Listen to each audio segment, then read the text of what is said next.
Not sure whether to hold your gold in a retirement account or keep it in your own hands?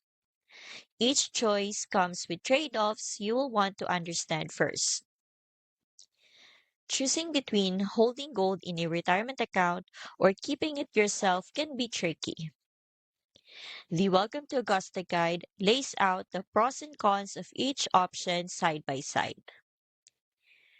With an IRA, your metals are stored in a secure, IRS approved depository, and you can take advantage of potential tax benefits. But you can't personally access the metals until you take a distribution.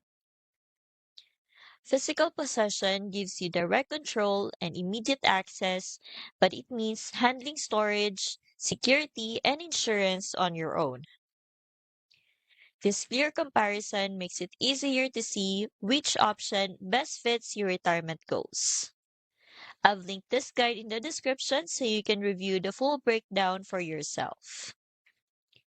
This guide is part of Augusta's free Gold IRA Ultimate Guide Bundle, 8 PDFs that walk you through all the key decisions around precious metals.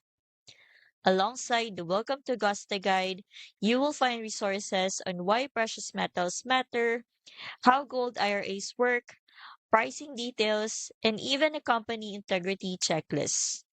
Together, they help you make an informed choice without feeling overwhelmed. If you want clarity on the best way to hold gold for your retirement, download the free Gold IRA Ultimate Guide bundle. It's beginner friendly, covers both IRA and physical ownership, and helps you choose with confidence. The link is right below.